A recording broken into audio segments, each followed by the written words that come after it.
হরে কৃষ্ণ। আজকে আপনাদের একটি খুব সুন্দর লীলা শোনাবো। আর এই লীলাটি শোনা মাত্র আপনারা নিজেদের কান্না আটকে রাখতে পারবেন না। ভগবান পর্যন্ত কান্না করেছিল এই লীলার পরে। তো রসিকদেব নামে ভগবানের এক ভক্ত ছিল। তো তিনি আশ্রমে থাকতেন, গুরুদেবের আশ্রমে।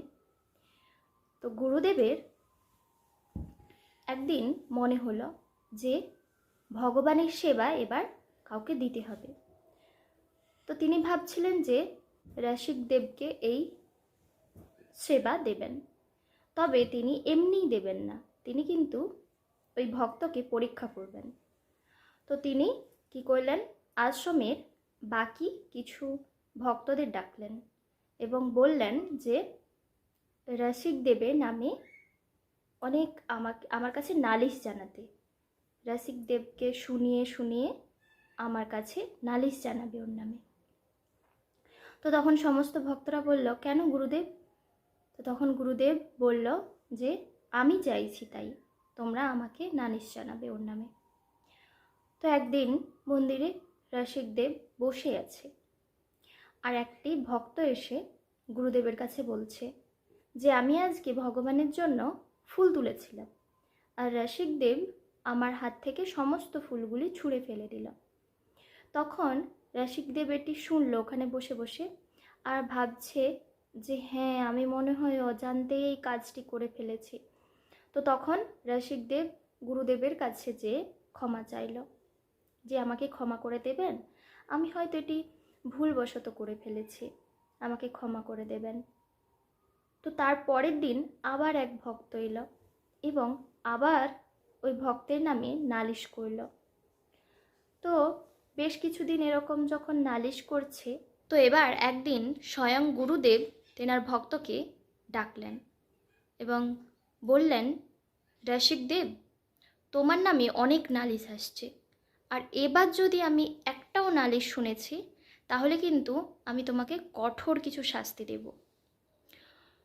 তো তখন রসিকদেব পরের দিন ভাবলেন যে না, আমি আজকে মন্দিরে চুপচাপ দাঁড়িয়ে থাকবো, কিচ্ছু করব না, তাহলেই মনে হয় সমস্ত কিছু ঠিক হবে। আমার অনেক অপরাধ হয়ে যাচ্ছে, আমার অনেক দোষ হচ্ছে, আমি চুপ করে মন্দিরে দাঁড়িয়ে থাকব। তো সে সারাদিন চুপ করে দাঁড়িয়ে আছে। তা সত্ত্বেও এক ভক্ত গুরুদেবের কাছে এসছে এবং বলছে, রসিকদেব কিন্তু আজকে গুরুদেব আমার এক বস্ত্র ছিঁড়ে ফেলেছে। তখন রসিকদেব সেখানে দাঁড়িয়েছিল আর শুনেছেন। তো তিনি বলছেন, আমি কখন ছিঁড়লাম? তখন সেই ভক্তটি বলছে যে তুমি মিথ্যা কথা বলবে না, আজকে টানাটানি করতে গিয়ে তুমি আমার সেই বস্ত্রটাই পুরো ছিঁড়ে দিয়েছো। তো তখন এটি শুনে গুরুদেব অনেক ক্রোধান্বিত হলেন, আর তখন রসিকদেবকে বলছে যে তুমি এক্ষুনি এই আশ্রম থেকে চলে যাও। তো তখন রসিকদেব বলছে, হে গুরুদেব, আমি আপনাকে ছাড়া থাকতে পারবো না, আপনার দর্শন, রাধা মাধবের দর্শন ছাড়া আমি কিছুতেই থাকতে পারবো না। দয়া করে কোনো যদি শাস্তি আমাকে দিতে হয় তাহলে আমাকে আশ্রমের থেকেই কোনো শাস্তি দিন, আমাকে আশ্রমে রেখেই কোনো শাস্তি দিন দয়া করে, কিন্তু আমাকে আশ্রম ছেড়ে চলে যেতে বলবেন না। তো তখন গুরুদেব বললেন যে না, এটাই আমার আজ্ঞা, তুমি আশ্রম ছেড়ে চলে যাবে। তো তখন রসিকদেব গুরু আজ্ঞা মাথা পেতে নিলেন এবং গুরুদেবের চরণ ধুলি নিয়ে সেখান থেকে তিনি রওনা দিলেন এবং যমুনার তীরে এসে বসলেন। আর রসিকদেব ছিলেন একজন খুব বড় মাপের ভক্ত। তো তেনাকে অনেক ভক্তরাই এসে প্রণাম করছেন, প্রণাম জানাচ্ছেন আর চলে যাচ্ছেন। তো এদিকে রসিকদেব যমুনার তীরে বসে কান্না করে যাচ্ছেন, আর তিনি জল, অন্ন কিছুই গ্রহণ করছেন না। তো এরকম দুদিন যাওয়ার পর তিনি তেনার কাছে আসা কোনো এক ভক্তকে বলছে যে আমি দুদিন হলো আমার গুরুদেবের দর্শন পাইনি, রাধা মাধবের দর্শন পাইনি, দয়া করে তুমি গুরুদেবের কাছে যাও আর গিয়ে আমার কথা বলবে না, তুমি বলবে যে গুরুদেব দয়া করে আপনার সমস্ত বস্ত্র আমাকে দিন, আমি আপনার বস্ত্র পরিষ্কার করে দেব। তো তুমি কিন্তু বলবে, আমার কথা বলবে না। তো তখন ওই ব্যক্তিটি গেলেন, ওই ভক্তটি, এবং গিয়ে গুরুদেবকে বলছে, গুরুদেব আপনার যদি কোনো আপত্তি না থাকে তাহলে আমি আপনার সমস্ত বস্ত্র খুব পরিষ্কার করে দেব, আমাকে দয়া করে এই সেবাটি দিন। তো তখন গুরুদেব বলছে ঠিক আছে, কোনো ব্যাপার নয়। তো তেনার সমস্ত বস্ত্র তিনি দিলেন ওই ভক্তকে। আর ওই ভক্ত যমুনার তীরে বসে থাকা রসিকদেবকে সমস্ত বস্ত্র এসে দিলেন। আর তখন রসিকদেব খুব আনন্দের সাথে ওই সমস্ত গুরুদেবের বস্ত্র পেয়ে তিনি খুব আনন্দিত। তিনি ওই বস্ত্রকে তেনার বুকে জড়িয়ে ধরছেন, ওই বস্ত্র দেখে তিনি কান্না করছেন, ওই বস্ত্রের ঘ্রাণ তিনি নিচ্ছেন। তো এরপর তিনি ওই বস্ত্রকে পরিষ্কার করে তাতে সুগন্ধি দিয়ে খুব সুন্দর করে পরিপাটি করে ওই ভক্তকে দিলেন এবং ভক্তকে বললেন যে দয়া করে এবার এই বস্ত্রটি তুমি দিয়ে আসো আমার গুরুদেবের কাছে। তো এরকম 2-3 দিন গেল। তো এদিকে গুরুদেবের খুব ভগবানের প্রতি ভক্তি জাগরিত হয়েছে। এতদিন তিনি তো খুব ভক্তি করতেন, কিন্তু এখন যেন তিনি আনন্দের সাথে নৃত্য করতে করতে ভগবানের ভক্তি করছেন। তো তখন 2-3 দিন যখন অতিবাহিত হয়েছে তখন গুরুদেব বুঝতে পেরেছে। ওই ভক্তকে তখন গুরুদেব বলছে, তুমি দাঁড়াও, এই বস্ত্রগুলো কি তুমি ধোও, তুমি কি পরিষ্কার করো? তখন ওই ভক্তটি বলছে, হ্যাঁ আমি পরিষ্কার করি। গুরুদেব বলছে, ঠিক করে বলবে, সত্যি করে বলবে, না হলে কিন্তু তোমার অপরাধ হবে। তো তখন ওই ভক্তটি ভয় পেয়ে গেছে আর বলছে, গুরুদেব দয়া করে আমাকে ক্ষমা করবেন, এই বস্ত্রগুলি আমি পরিষ্কার করিনি, যমুনার তীরে বসে থাকা রসিকদেব পরিষ্কার করে, তিনি প্রত্যহ আপনার বিরহে কষ্ট পাচ্ছে, তিনি সবসময় কান্না করে চলছে, দয়া করে আপনি তাকে গ্রহণ করুন। তো তখন এদিকে গুরুদেব ক্রোধান্বিত হয়ে গেছে আর গুরুদেব বলছে, তুমি এক্ষুনি যাও আর রসিকদেবকে গিয়ে বলো যেন সে যমুনার তীর থেকে চলে যায়, এই বৃন্দাবন ছেড়ে যেন চলে যায়। তো তখন ভক্ত গেলেন খালি হাতে, আর এদিকে রসিকদেব আনন্দ করতে করতে নৃত্য করতে করতে আসছে ওই ভক্তের হাত থেকে তেনার গুরুদেবের বস্ত্র নেবে বলে। তো তখন যখন ভক্তকে দেখল যে তার হাতে তেনার গুরুদেবের কোনো বস্ত্র নেই, তখন তিনি বলছে, কি হলো, কি ব্যাপার? আশ্চর্য হয়ে বলছে, কি হলো, তোমার হাতে আমার গুরুদেবের বস্ত্র কোথায়, আমাকে দাও। তো এবার ওই ভক্তটির চোখে জল। তিনি বলছেন, গুরুদেব তোমার জন্য এক আজ্ঞা পাঠিয়েছেন। গুরুদেব বললেন যে তোমাকে এই যমুনা থেকে চলে যেতে হবে, এই বৃন্দাবন ছেড়ে তোমাকে চলে যেতে হবে। তো তখন এইদিকে রসিকদেব ভাবছে যে আমি কত বড় এমন অপরাধ করেছি, গুরুদেব আমাকে তেনার কাছ থেকে চলে যেতে বললেন, আবার তিনি এই যমুনার কাছ থেকেও চলে যেতে বলছে। তো গুরু আজ্ঞা তিনি মানলেন এবং তিনি বৃন্দাবন ছেড়ে চলে গেলেন। এবার তিনি গেলেন মথুরাতে। তিনি সেখানে গিয়ে রয়েছেন এবং তিনি নাম জপ করছেন এবং গুরুদেবের তিনি চিন্তা করছেন, ভগবানের চিন্তা করছেন সব সময়। তো রসিকদেবকে যে সমস্ত ভক্তরা দর্শন করতে আসতেন তেনাকে কিছু দান দক্ষিণা করতেন। তো এতদিন রসিকদেব কিছু নিতেন না, কিন্তু এখন রসিকদেব তিনি সমস্ত কিছু নিয়ে নেয় এবং একদিন তিনি এক শেঠকে বললেন যে, শেঠ যে একটু শুনুন, আমার বৃন্দাবনে আমার গুরুদেবকে তো আপনি জানেন, ওখানে গিয়ে আমার নাম বলবেন না, আপনার নাম বলবেন, এবং এই সমস্ত দান দক্ষিণা আপনি ভগবানের সেবায় দিয়ে আসবেন, আমার নাম বলবেন না দয়া করে। তো শেঠজি তেনার কথা মতো গেলেন গুরুদেবের কাছে, আশ্রমে গেলেন এবং রাধা মাধবের জন্য, ভগবানের জন্য ওই সেবাটি দিয়ে এলেন। তো এরকমই 1-2 মাস 3 মাস চলতে থাকলো। তিনি প্রত্যেক মাসে যেতেন এবং গুরু মহারাজের কাছে দিয়ে আসতেন। তো একদিন গুরুদেব ভাবলেন যে কি ব্যাপার, এই শেঠজি প্রত্যেক মাসে কেন আসে এবং ভগবানের জন্য সেবা দিয়ে যায়। তো একদিন গুরুদেব ওই শেঠজিকে বলেন, আপনি একটু শুনুন, আচ্ছা আপনি এই সমস্ত দান দক্ষিণা কেন দিচ্ছেন? তো তখন শেঠজি বলছে, কেন দিচ্ছি মানে? তো তখন বলছে, আপনি কি এই সেবাগুলো দিচ্ছেন ভগবানের জন্য? বলছে হ্যাঁ। বলছে সত্যি করে বলুন কিন্তু, না হলে কিন্তু খারাপ হবে।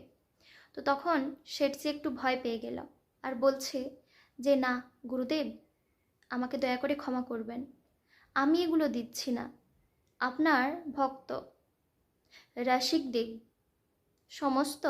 এই সমস্ত সেবাগুলি ভগবানের উদ্দেশ্যে পাঠাচ্ছেন। তো তখন আবার তিনি ক্রুদ্ধ হয়ে গেলেন। তিনি রেগে মেগে এই সমস্ত দানগুলি ওই শেঠজিকে দিলেন এবং বললেন, এবার তুমি ওই রসিকদেবকে বলবে যেন মথুরা থেকে, এই ব্রজ থেকে ব্রজ ছেড়ে চলে যায়, আমার এসবের কিছুই প্রয়োজন নেই। তো তখন শেঠজি এলেন এবং রসিকদেবকে বললেন, গুরুদেব এক আজ্ঞা দিয়েছেন, এবার কিন্তু আপনি ব্রজমণ্ডল ছেড়ে চলে যাবেন, এই আজ্ঞা দিয়েছেন। তো তখন রসিকদেব খুব কান্নায় ভেঙে পড়লেন এবং রসিকদেব এবার ভাবছে যে তিনি কোথায় যাবেন, কি করবেন। এবার রসিকদেব গেলেন তেনার জন্মস্থান মধ্যপ্রদেশে চলে গেলেন। তো এখান থেকে তিনি গুরুদেবকে দর্শনও করতে পারছে না, তিনি ভগবানের জন্য কোনো সেবাও পাঠাতে পারছে না। তিনি কেবল তেনার গৃহের ভেতর বসে বসে রাধা মাধব এবং গুরুদেবের চিন্তা করতেন। তো এরকম অনেক বছর কেটে গেল। তো কিছু বছর পর একদিন তেনার গুরুদেব নগর ভ্রমণের জন্য মধ্যপ্রদেশ এসেছে। তো ওখানের কিছু ভক্ত রসিকদেবকে ওই ঘটনাটি বললেন যে তেনার গুরুদেব এসেছেন নগর ভ্রমণের জন্য, আর তুমি চলো তোমার গুরুদেবকে দর্শন করবে।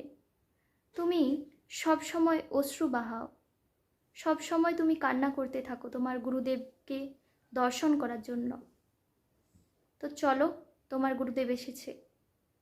তো তখন রসিকদেব ওই সমস্ত ভক্তদের বললেন, আমি তো গুরুদেবের দর্শন করব, কিন্তু যদি কোনো কারণে গুরুদেব আমাকে দেখেন তাহলে গুরুদেব খুব রাগ করবেন, আমি যাব না, বরঞ্চ তোমরা যাও, দেখে এসো আমার গুরুদেব কেমন হয়েছে। আমার গুরুদেব, তেনার এখন চোখ কেমন, তেনার এখন চুল কেমন, তেনার এখন নাক কেমন, তেনার এখন কান কেমন হয়েছে, কেমন লাগছে আমার গুরুদেবকে। তোমরা যাও, দেখে এসো এবং আমাকে বলো, আমি শ্রবণ করব তোমাদের মুখ থেকে। তো তখন তেনারা গেলেন এবং তেনাকে দর্শন করলেন, তেনার গুরুদেবকে, এবং এসে বলছেন, জানো রসিকদেব, এখন গুরুদেবের একটু চুল পেকে গেছে, তেনার নাক এরকম, তেনার কান এরকম, একটু তেনাকে বয়স দেখাচ্ছে। তো তখন রসিকদেব এটি শুনল। তো রসিকদেব গৃহে বসেই তেনার গুরুদেবের সম্পর্কে তিনি সমস্ত কিছু এখন বুঝতে পেরে যায়। তিনি এখন গুরুদেবকে সবসময় দর্শন করেন। তো একদিন এমন হলো, গুরুদেব ব্রহ্মমুহূর্তে উঠে একটি হাতে প্রদীপ নিয়ে যাচ্ছেন স্নানের জন্য। ঠিক এমন সময় হাওয়ায় প্রদীপটি নিভে যায় এবং একটি গাছের ডাল ঝুঁকেছিল আর গুরুদেবের মাথায় লাগলো। আর এদিকে গুরুদেবের মাথায় লেগেছে, আর ওইদিকে রসিকদেবের মাথায় ব্যথা পেয়েছে। রসিকদেব ব্রহ্ম মুহূর্তে উঠে চিৎকার করছে, উফ আমার ব্যথা হচ্ছে মাথা। আবার একদিন বুড়িমা গুরুদেবকে গরম দুধ খাইয়েছিল, পান করিয়েছিল, আর গুরুদেবের ওই দিন মুখ জ্বলে গিয়েছিল। এদিকে গুরুদেবের মুখ জ্বলেছে আর ওইদিকে রসিকদেব ব্যথা পাচ্ছে। এমন তিনি গুরুদেবের প্রতি শ্রদ্ধা নিবেদন করছেন, এমন তেনার ভাব হয়েছে এখন। তো এই ঘটনা কোনো এক ভক্ত তেনার গুরুদেবকে বললেন, গুরুদেবের কাছে খবর এলো। তখন গুরুদেব এটি শোনা মাত্রই সমস্ত ভক্তদের আজ্ঞা দিলেন যে আমরা এক্ষুনি ফিরে যাব বৃন্দাবন।